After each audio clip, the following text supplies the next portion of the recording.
Morals and Dogma, written by Freemason Albert Pike, create an apocalypse that will exhaust and depopulate the masses through deadly designer viruses, global terror, economic disasters, and nuclear war, when the remaining survivors will gladly embrace the promises of a handsome, charismatic new leader who will unveil his plan of hope for eternal world peace. The only way to achieve eternal world peace, he will explain, is to put an end to the 5 causes of war. Secretly, he knows there is only one main cause of wars: the wars caused by his royal ancestors who planned, provoked, financed, and profited from them. He will sell his peace plan by telling the world that border wars will only end by creating a world without borders. Religious wars will only end by creating one world religion of interfaiths. Economic wars will only end by creating a cashless, debt-free society. Rivalry wars between rulers will only end by creating one world ruler. The tools used for war, from handguns to nuclear bombs, will be eliminated, and one world army will be created, which will guarantee world peace. How will this eternal peace plan be accomplished? Through the United Nations, which is the brainchild of the Committee of 300 Ruling Families. The UN is their vehicle for world government and is located on 18 acres of prime Manhattan land donated by the most visible of the ruling families, the Rockefellers.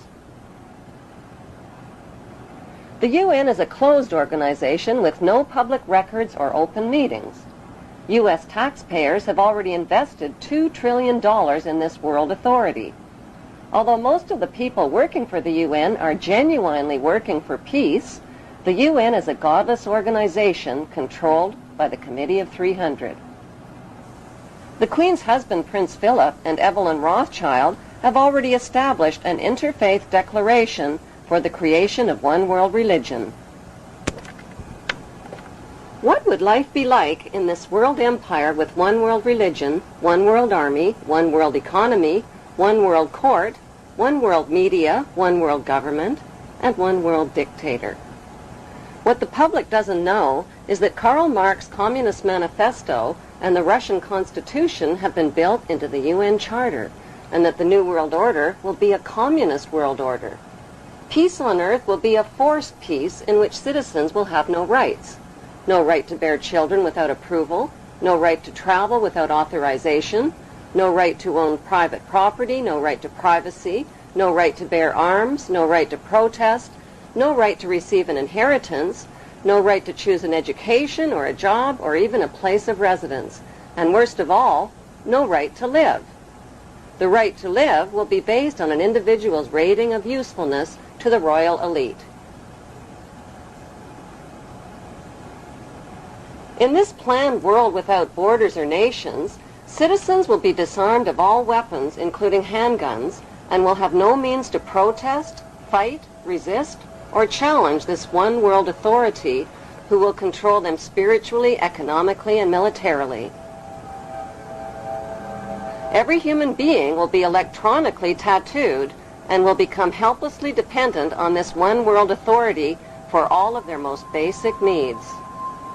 The masses will eventually be taught to bow down and worship this one world dictator who will rule the entire world from his eternal throne in Israel. This world leader will be the most popular man that has ever walked the planet Earth. He will be embraced by the whole world as the man of the hour. He's going to bring an apparent peace. He will rise as a finance man, a peacemaker, but emerges as the most powerful dictator that the world has ever seen. He will be a dynamic, mesmerizing public speaker. Apparently, this is the way he will literally sway the world. And it talks about him winning the hearts of the world, not just taking power over them, but he wins their hearts. He convinces them that he is the one who can bring world peace and prosperity and security. He's a convincer. He's able to persuade people like no one ever has before. The Bible also speaks of him as having supernatural powers, doing signs and wonders. He's going to be a very convincing act. He's going to be the most attractive leader. There's a tendency, because of our spiritual orientation, to paint him in evil colors, and that is certainly valid, but it won't be apparent to the secular world. He is going to be the peacemaker. He's going to solve problems that no one has been able to solve to date, and as such will be embraced by the general population. He will be a media man's dream. He's not going to have to shoot his way into power. The people of the world, disillusioned with disorder and bankruptcy and all these individual and infectable problems and drive-by shootings and revolutions and the manageable state of world affairs, they will welcome a great world leader, the man with a plan.